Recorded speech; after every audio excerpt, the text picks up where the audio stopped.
Good morning friends, welcome back. Standard 12 विषय अर्थशास्त्र unit 8 कृषि क्षेत्र। સૌથી પહેલાં તો મિત્ર કૃષિ ક્ષેત્ર ભણવાનું શું કામ? સૌથી પહેલાં મિત્ર કૃષિ ક્ષેત્ર શું કામ ભણવાનું?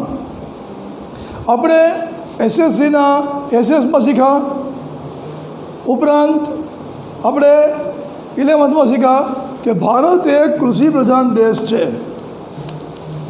ભારત કૃષિ પ્રધાન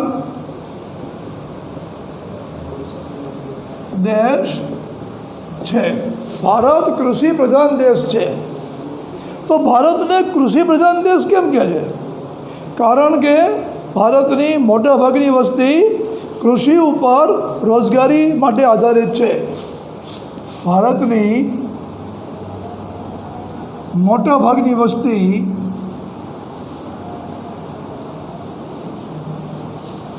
રોજગારી માટે કૃષિ ક્ષેત્રો ઉપર આધારિત છે।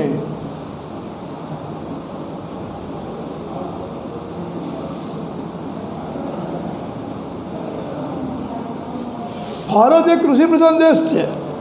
એવું કેમ? તો કે ભારતની મોટાભાગની વસ્તી રોજગારી માટે કૃષિ ક્ષેત્રો ઉપર આધારિત છે। એટલે કૃષિ ક્ષેત્રનો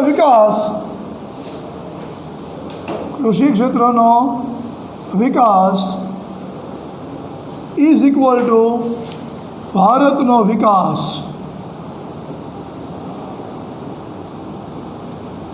જો મિત્રો અર્થશાસ્ત્રમાં આ ચેપ્ટર તમે કેમ ભણો છો? સરકારે આ ચેપ્ટર કેમ રાખ્યું છે? ભારત એક કૃષિ પ્રધાન દેશ છે, આવું તમે એસએસસીમાં ભણ્યા, 11મમાં ભણ્યા।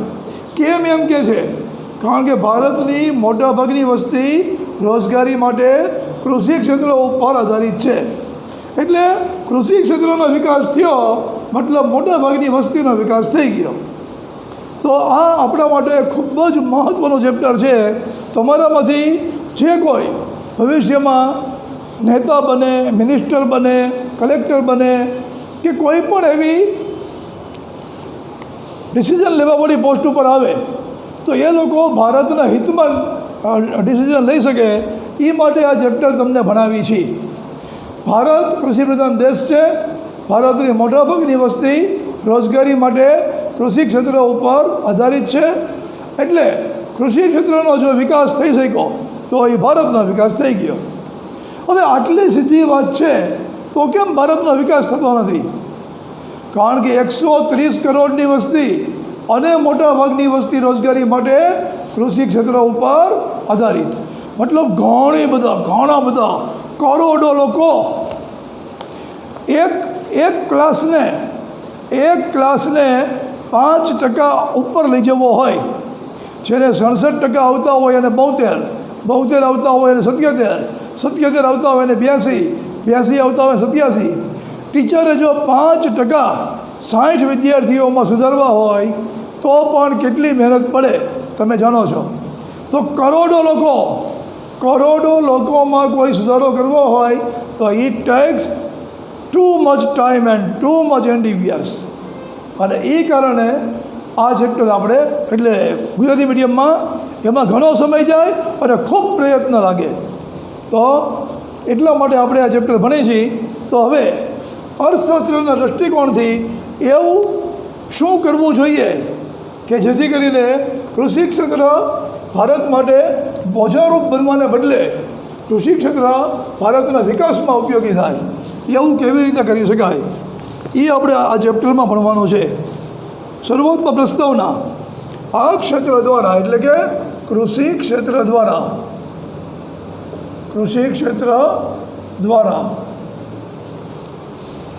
દેશની વસ્તીને અનાજ, શાકભાજી, ફળ અને ફૂલ જ નહીં, અનાજ, શાકભાજી, ફળ અને ફૂલ જ નહીં પરંતુ ઉદ્યોગો માટે કાચો માલ પણ પૂરો પાડવામાં આવે છે। પરંતુ ઉદ્યોગો માટે કાચો માલ પણ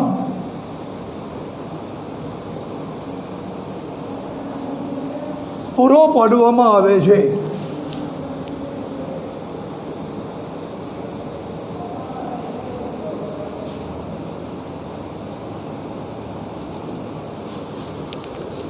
મિત્રો, સાવ સીધું લાગતું આ વાક્ય જેટલું દેખાય છે એટલું સીધું નથી. કૃષિ ક્ષેત્ર દ્વારા દેશની વસ્તીને અનાજ, શાકભાજી, ફળ અને ફૂલ જ નહીં પરંતુ ઉદ્યોગો માટે કાચો માલ પણ પૂરો પાડવામાં આવે છે. એકદમ સિમ્પલ સેન્ટેન્સ લાગે, 5મા ધોરણના વિદ્યાર્થીને સમજાય, પણ અર્થશાસ્ત્રમાં આ બહુ ગહન વાક્ય છે. દેશની વસ્તીને પૂરતું અનાજ દેશમાં ઉગતું ન હોય, દેશની વસ્તીને પૂરતું અનાજ દેશમાં ઉગતું ન હોય અને જો આયાત કરવું પડતું હોય, અનાજ વગર ચાલે નહીં. અનાજની માંગ મૂલ્ય અનપેક્ષ હોય. જો અનાજ આયાત કરવું પડતું હોય તો જે દેશ ઉપર આપણે નિર્ભર હોય એ દેશ એ ચાહે એવા એગ્રીમેન્ટ આપણી પાસે કરાવી શકે. જે દેશ પાસે આપણે અનાજ માટે આધારિત હોય, અનાજ વગર ચાલે નહીં, એ દેશ કે એવી સહીઓ કરી આપવી પડે, એવા કરાર કરવા પડે. તો સૌથી પહેલાં તો દેશના વિકાસ માટે યોગ્ય કરાર કરવા હોય, દેશનો ધંધો સારો હાલે એવા કરાર કરવા હોય, સૌથી પહેલાં તો અનાજમાં સ્વનિર્ભર હોવું જોઈએ. ઈશ્વરના કૃપાથી ભારત અનાજમાં સ્વનિર્ભર છે, બરાબર. અનાજ, શાકભાજી, ફળ ને ફૂલ આખી વસ્તીને મળી રહે. ઉપરાંત આપણો કૃષિ ઉદ્યોગોને કાચો માલ પણ પૂરો પાડે છે.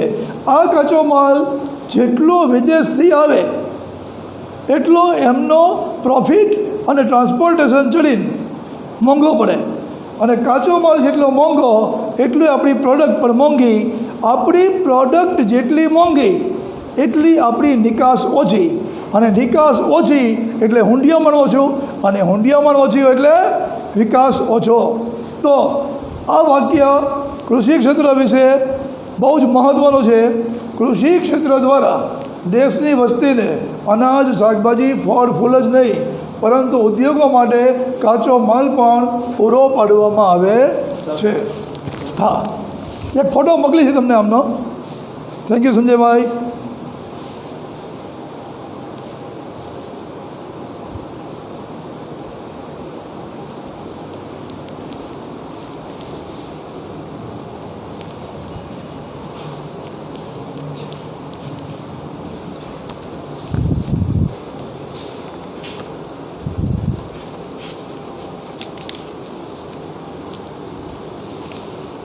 બે 2011ની વસ્તી ગણતરી મુજબ ભારતમાં દર 10 વર્ષે વસ્તી ગણતરી થાય છે. હવે 2021માં થશે. 2011ની વસ્તી ગણતરી મુજબ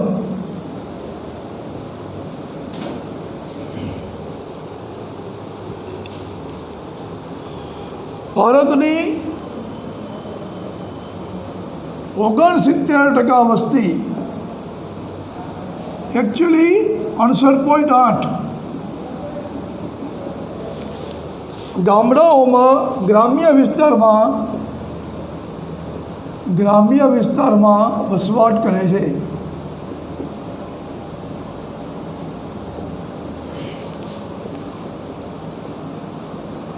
જો મિત્રો, આ વાક્ય પણ જેટલું દેખાય છે એટલું સીધું નથી. આમાં અર્થશાસ્ત્રની ખૂબ ગહન વાતો છુપાયેલી છે. 2011ની વસ્તી ગણતરી મુજબ હવે 2021માં વસ્તી ગણતરી થશે. ભારતમાં દર 10 વર્ષે વસ્તી ગણતરી થાય. 2011ની વસ્તી ગણતરી મુજબ ભારતની 69% વસ્તી એકચ્યુઅલી 68.8 MCQ માટે ગ્રામ્ય વિસ્તારમાં વસવાટ કરે છે. હવે આનું મહત્ત્વ શું? 69% વસ્તી ગ્રામ્ય વિસ્તારમાં, આનું મહત્ત્વ છે. મિત્રો, આપણે આણંદથી નવસારીની વચ્ચે તમે રાત્રે ગયા હોય તો બંને બાજુ કારખાનાની લાઇટો, બંને બાજુ ચિક્કાર કારખાના જોવા મળે. અને તમે અમદાવાદથી સુરેન્દ્રનગર આવતા હોય ત્યારે કોઈ કારખાના નહીં. પાટડી, બજાણા, વણી બધું તમે જુઓ તો વેરાન, ખેતર હોય કદાચ. તો અહીંયા કેમ કારખાના નથી? આ બાજુ કારખાના કેમ નથી? ત્યાં કેમ આટલા બધા છે? તો કે એ બધા સિટી છે, મોટા સિટી છે. શહેરોમાં કારખાના માટે જે કંઈ સગવડતાઓ જોઈએ એ બધી મળી રહે. Electricity, water, banking, insurance, labour બધું મળી રહે. અહીં ન મળે. સુરેન્દ્રનગરમાં કોઈ મોટો ઉદ્યોગ આવે તો એને વડોદરા જેવી સવલત ના મળે. માટે શું થાય? આ બાજુ મોટા ઉદ્યોગ આવે નહીં. ક્યાં જાય? તો કે સિટીમાં જાય. તો ગામડામાં મોટા ઉદ્યોગ ન હોય. અને આપણી 69% વસ્તી, 100માંથી 69 જણા ગામડામાં રહે છે. એમની પાસે મોટા ઉદ્યોગ નથી. તો રોજગારી માટે શું રહ્યું? ખેતી. રોજગારી માટે ખેતી અને ખેતી ઉપર આધારિત ઉદ્યોગો. ખેતી ઉપર આધારિત ઉદ્યોગો.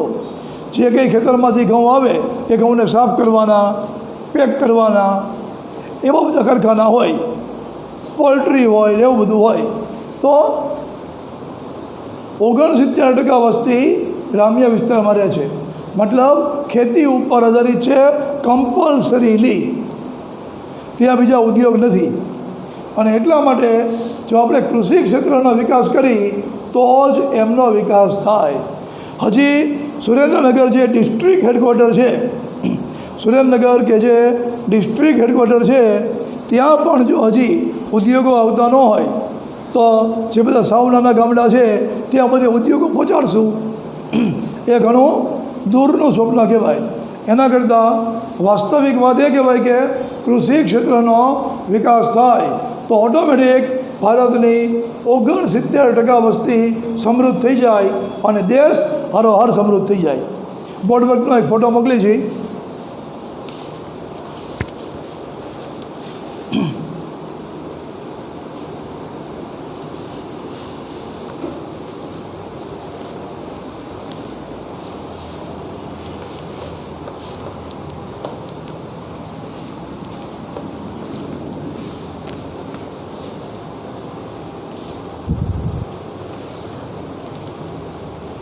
કૃષિ ક્ષેત્રની નિષ્ફળતા, કૃષિ ક્ષેત્રની નિષ્ફળતા ઔદ્યોગિક ક્ષેત્રને પણ નિષ્ફળતા અપાવે છે. ઔદ્યોગિક ક્ષેત્રને પણ નિષ્ફળતા અપાવે છે.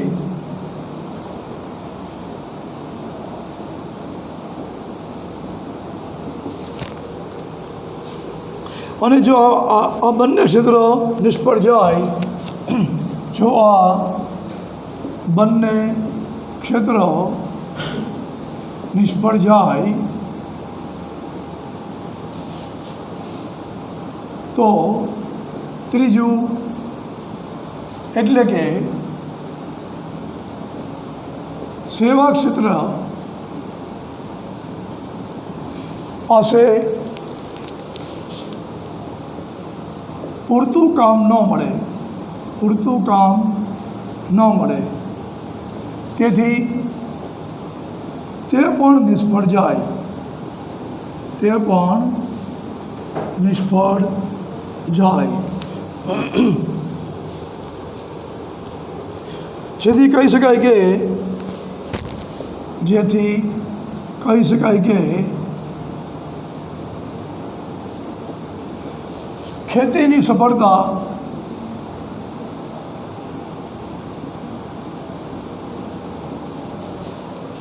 ભારતના અર્થતંત્રની સફળતા છે. અર્થતંત્રની સફળતા છે. તેનાથી વિપરીત પણ સાચું છે. તેનાથી વિપરીત પણ સાચું છે। મિત્રો, કૃષિ ક્ષેત્રની નિષ્ફળતા ઔદ્યોગિક ક્ષેત્રને પણ નિષ્ફળતા અપાવે છે। કૃષિ ક્ષેત્રની નિષ્ફળતા ઔદ્યોગિક ક્ષેત્રને પણ નિષ્ફળતા અપાવે છે। કાચો માલ ન મળે અથવા તો પછી મોંઘો મળે। જો આ બંને ક્ષેત્ર નિષ્ફળ જાય, કૃષિ ક્ષેત્ર નિષ્ફળ અને ઔદ્યોગિક એ પણ નિષ્ફળ, તો સેવા ક્ષેત્ર એટલે ટ્રાન્સપોર્ટેશન, બેન્કિંગ, ઇન્સ્યોરન્સ, બરાબર, એજ્યુકેશન, એ બધું જ પણ નિષ્ફળ જાય। કારણ કે ખેતરમાં અને વેપારી પાસે કામ ન હોય તો ટ્રાન્સપોર્ટેશન ન હોય, બેંકમાંય કામ ઘટી જાય, વીમો લેવાનો એટલો ઓછો થઈ જાય, બધી જ ક્ષેત્રે ઇલેક્ટ્રિસિટી, વોટર એટલા ઓછા જોઈએ, બધી જ જગ્યાએ સેવા ક્ષેત્ર પણ નિષ્ફળ જાય। આથી ખેતીમાં તેજી તો ભારતના અર્થતંત્રમાં તેજી, અને ખેતીમાં મંદી ભારતના અર્થતંત્રમાં મંદી।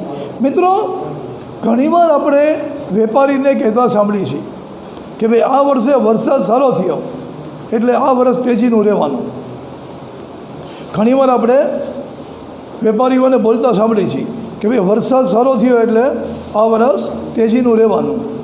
પણ આપણને એમ થાય કે વરસાદને તો ખેતરની હારે સંબંધ, પણ આ વેપારીઓને શું સંબંધ?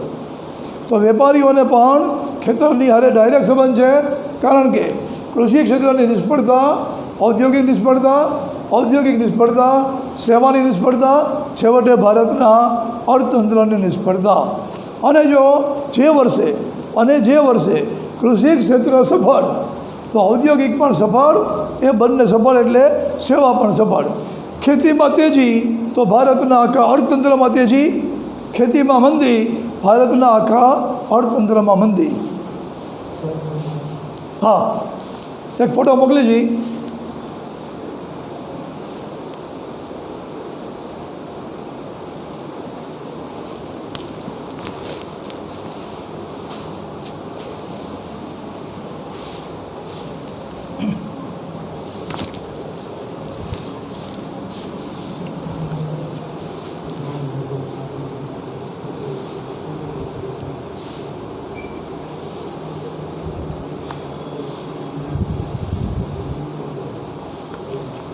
ભારતે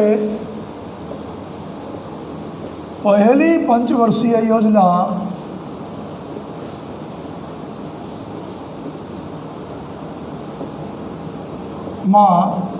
ખેતીના વિકાસનો પ્રયત્ન કરેલો,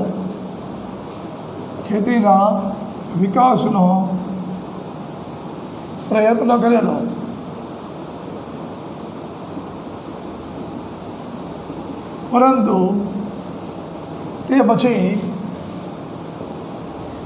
બીજી પંચવર્ષીય યોજનાથી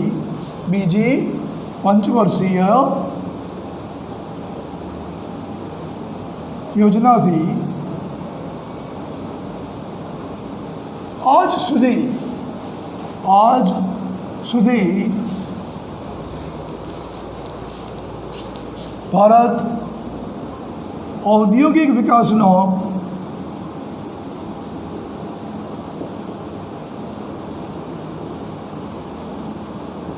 પ્રયત્ન કરી રહ્યું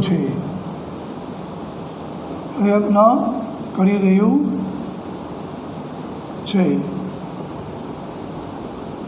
તો મિત્રો, ભારતે પહેલી પંચવર્ષીય યોજનાથી બીજી પંચવર્ષીય યોજના એટલે 1956થી ભારતે પહેલી પંચવર્ષીય યોજનામાં ખેતીના વિકાસનો પ્રયત્ન કરેલો। આપણને ખબર હતી લોજિકલી કે ભાઈ મોટાભાગની વસ્તી ખેતીનો વિકાસ થાય તો ભારત સમૃદ્ધ। અને આપણી આંખ સામે ડેનમાર્ક ને બ્રાઝિલના એક્ઝામ્પલ હતા। બ્રાઝિલ ને ડેનમાર્ક બંને ખેતીના વિકાસ દ્વારા સમૃદ્ધ થઈ ગયા।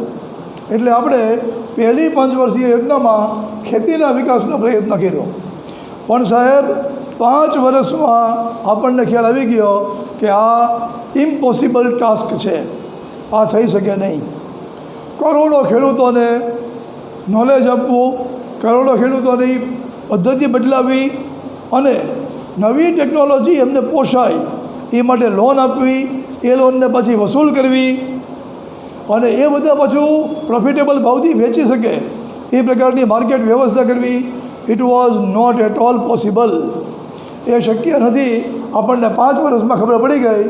પછી આપણે ક્યારેય કૃષિના વિકાસનો પ્રયત્ન કર્યો નથી. હા, એક્શન લીધા, જાત જાતના પગલાં લીધા, એ આપણે ચેપ્ટરમાં શીખશું.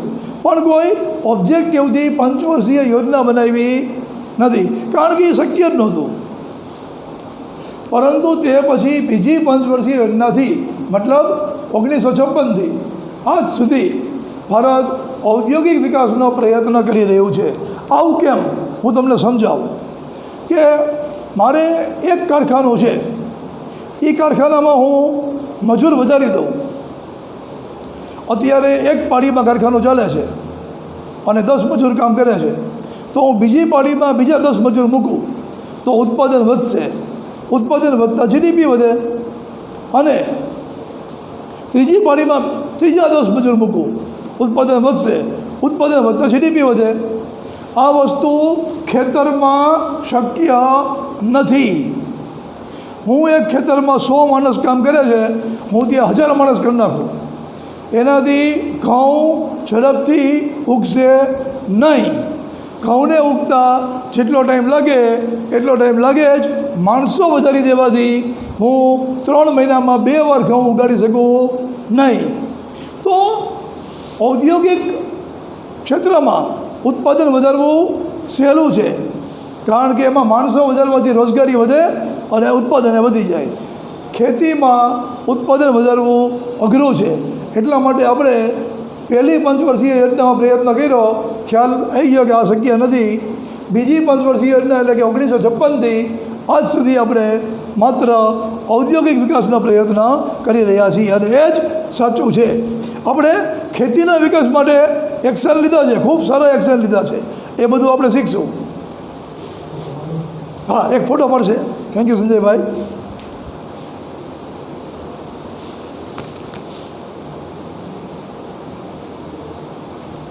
કેટલા વાગ્યા સુધી હોય છે? હા,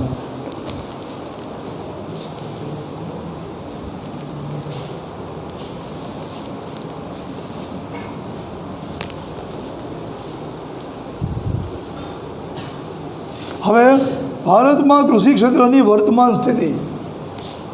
ભારતમાં કૃષિ ક્ષેત્રની વર્તમાન સ્થિતિ.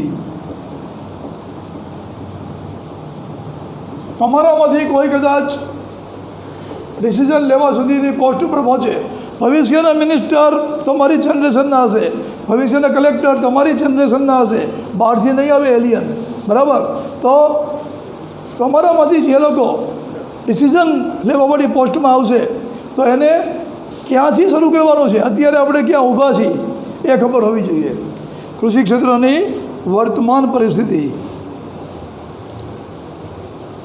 કૃષિ ક્ષેત્ર ભારતમાં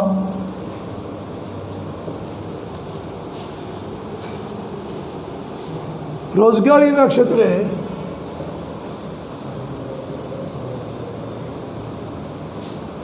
ખૂબ મોટો ફાળો આપે છે. ખૂબ મોટો ફાળો આપે છે. છતાં દેશની કુલ આવકમાં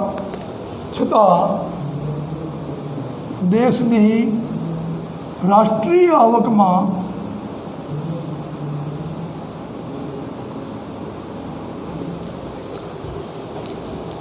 તેનો ફાળો ઓછો છે. તેનો ફાળો ઓછો છે.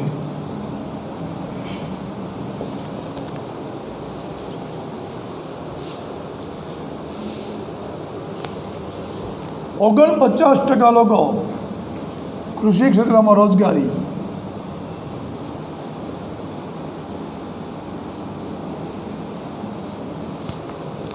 કૃષિ ક્ષેત્રનો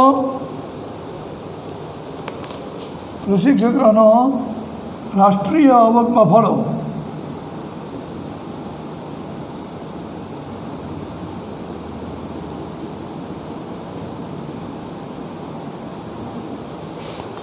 માત્ર 13.9%. 14% એટલે એકચ્યુઅલી 13.9%. જો કૃષિ ક્ષેત્રમાં ભારતની વર્તમાન પરિસ્થિતિ, કૃષિ ક્ષેત્ર ભારતમાં રોજગારીના ક્ષેત્રે ખૂબ મોટો ફાળો આપે છે, ઘણા બધા લોકોને રોજગારી આપે છે. તો આપણે ખુશ થવું જોઈએ.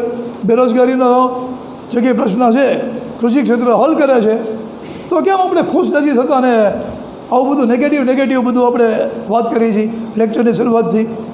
કારણ 49% લોકો કૃષિ ક્ષેત્રમાં રોજગારી મેળવે છે, પરંતુ રાષ્ટ્રીય આવકમાં ફાળો કેટલો? 14%. 49% લોકો મિનિમમ 49% ફાળો આપતા હોત તો પણ સારું હતું, પરંતુ એટલો ફાળો આપતા નથી. માત્ર 14% ફાળો છે. સમૃદ્ધ તો ક્યારે થવાય કે 49% લોકો કામ કરીને 49% કરતાં વધારે ફાળો આપે તો સમૃદ્ધ થવાય. એટલો ને એટલો આપે ત્યારે તો આપણે એક એવરેજમાં આવીએ, પણ આ તો માત્ર 14% ફાળો આપે છે. તો ભારતનું કૃષિ ક્ષેત્ર ઇફિશિયન્ટ નથી, કાર્યક્ષમ નથી. જેટલા લોકો કામ કરે છે એટલું જીડીપીમાં એમનું યોગદાન નથી. આ આપણી વર્તમાન પરિસ્થિતિ છે. ભારતની વર્તમાન પરિસ્થિતિ એ છે કે 49% લોકો કૃષિ ક્ષેત્રે રોજગારી મેળવે છે, પણ કૃષિ ક્ષેત્રનો રાષ્ટ્રીય આવકમાં ફાળો માત્ર 14%. એકચ્યુઅલી સ્પીકિંગ 13.9 MCQમાં લખ્યું હોય તો.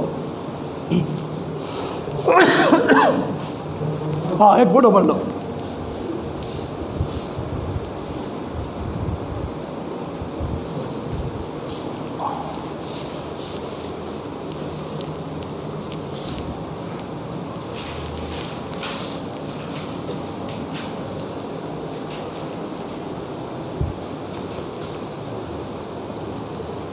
આઝાદી સમયે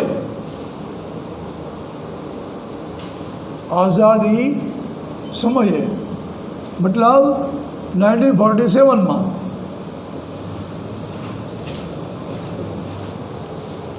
ભારતના 72% લોકો રોજગારી માટે કૃષિ ઉપર આધારિત હતા. રોજગારી માટે કૃષિ ઉપર આધારિત હતા.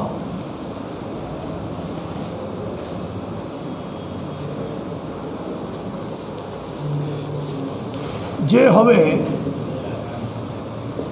2014-15ના સર્વે મુજબ 2014-15ના સર્વે મુજબ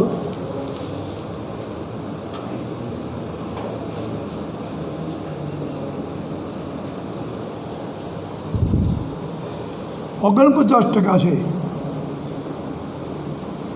જે વિકાસની પ્રક્રિયા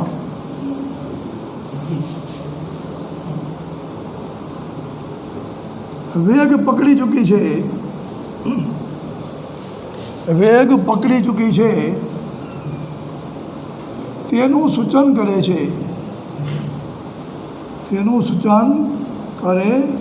છે. જો મિત્રો, ભારતે કંઈ ને કંઈ એચિવમેન્ટ તો મેળવી છે. ભારતે કંઈ ને કંઈ એચિવમેન્ટ મતલબ કે સિદ્ધિ, ભારતે કંઈ ને કંઈ સિદ્ધિ તો મેળવી છે. આઝાદી સમયે મતલબ 1947માં ભારતના 72% લોકો રોજગારી માટે કૃષિ ઉપર આધારિત હતા. ભારતના 72% લોકો રોજગારી માટે કૃષિ ઉપર આધારિત હતા. જે હવે 2014-15ના સર્વે મુજબ 49% છે. જે વિકાસની પ્રક્રિયા વેગ પકડી ચૂકી છે તેનું સૂચન કરે છે. મિત્રો, જેમ જેમ કૃષિ ક્ષેત્રમાં રોજગારી ઘટે, કૃષિ ક્ષેત્રોમાંથી માણસો રોજગારી માટે ઉદ્યોગ કે સેવા ક્ષેત્રમાં જાય, એમ મિત્રો વિકાસ કહેવાય. કૃષિ ક્ષેત્રમાં રોજગારી 72માંથી 49% થઈ, મતલબ બહુ જ સારું કહેવાય. અને એ પણ 1947માં વસ્તી કેટલી? અને 2015માં વસ્તી કેટલી?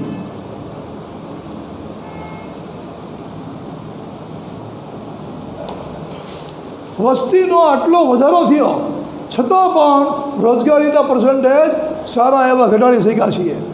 આ આપણી એચિવમેન્ટ કહેવાય. શા માટે? કૃષિ ક્ષેત્રમાંથી રોજગારીનું ભારણ ઘટે એને એચિવમેન્ટ કેમ કહેવાય? કારણ કે એનાથી જીડીપી વધે. જે લોકો કૃષિમાં કામ કરતા હતા એ લોકો કૃષિના બદલે ઉદ્યોગમાં કામ કરશે તો ઉદ્યોગમાં ઉત્પાદન વધારવું સહેલું છે. એ લોકો સેવા ક્ષેત્રમાં કામ કરશે તો સેવા ક્ષેત્રમાં ઉત્પાદન વધારવું સાવ સહેલું છે. બરાબર? તો કૃષિ કરતાં ઉદ્યોગમાં સહેલું અને ઉદ્યોગ કરતાં પણ સેવામાં સહેલું.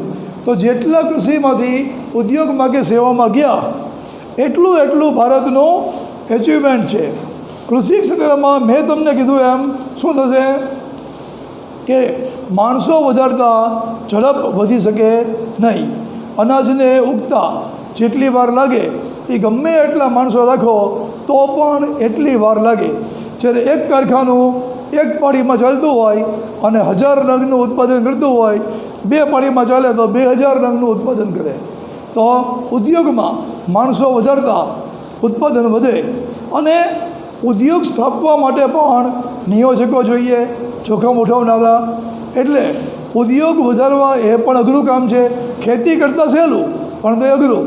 પણ સેવા ક્ષેત્રમાં કોઈ પણ જાતના ઇન્વેસ્ટમેન્ટ વગર જીડીપીમાં સીધું કન્ટ્રીબ્યુશન. એટલે સેવા ક્ષેત્રમાં જેટલા માણસો ગયા એટલો જીડીપી વધ્યો. તો કૃષિમાંથી માણસો રોજગારી માટે કાઢ્યા એ વિકાસનું ચિહ્ન છે. તો ભારતે વિકાસની પ્રક્રિયા વેગવંતી બનાવી છે. એનું પ્રૂફ શું?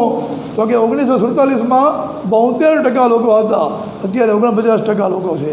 મિત્રો, આપણે ભલે ગમે એટલું કરપ્શન ને આ બધું કહેતા હોય પરંતુ ભારતની એચિવમેન્ટ્સ પણ છે.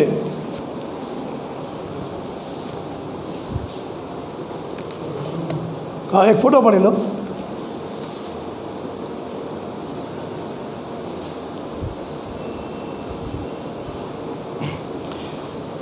હવે થોડી 5 મિનિટની વાર છે તો ઓલા માટે